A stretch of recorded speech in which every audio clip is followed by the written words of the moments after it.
Welcome to Resvic channel. This video is about how to turn off color printing on a Dinaco digital Bundy clock. If you like this video, don't forget to like, comment and subscribe to my channel. Thank you.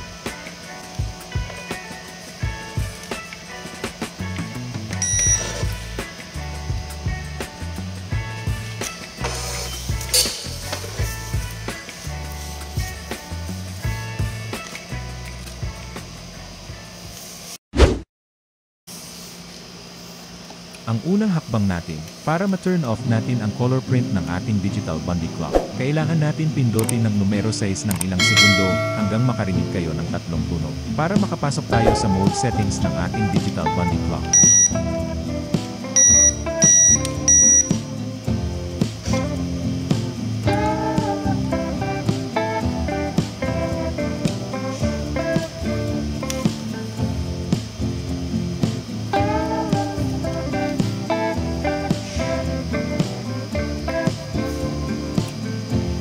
Pag nakapasok na tayo sa mode settings ng ating Bundy clock, pindutin lang natin ang numero 5 at numero 6 ng sabay.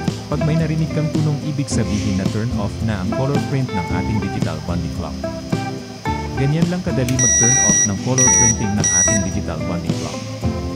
Para makalabas tayo sa mode settings sa ating digital Bundy clock, pindutin lang natin uli ang numero 6 ng ilang segundo.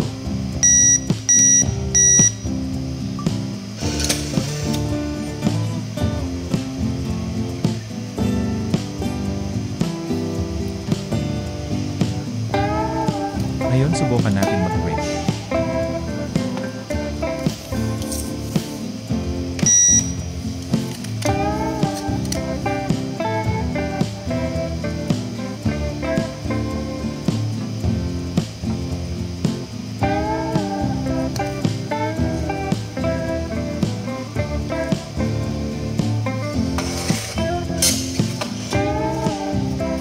Ayan na, nag-print na siya ng kulay black.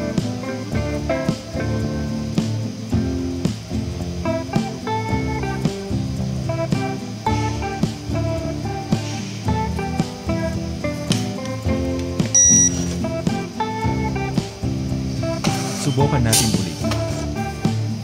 Nakita natin nagbago na ang kulay na pula, may halo ng itim.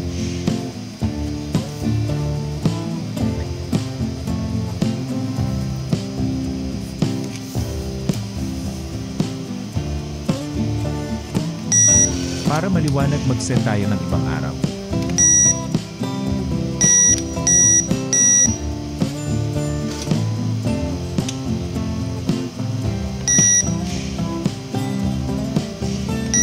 Mula petsa 1, palitan natin ng petsa 2.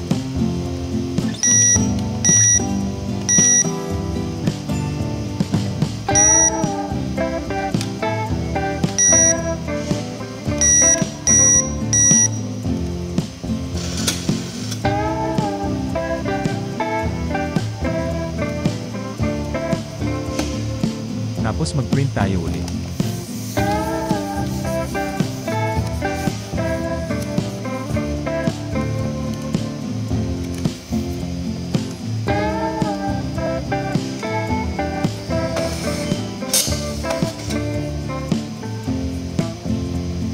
Ayan na, kulay black na ang print ng ating Bundy clock. Hanggang dito na lang ang video na ito. Sana nakatulong. Maraming salamat po.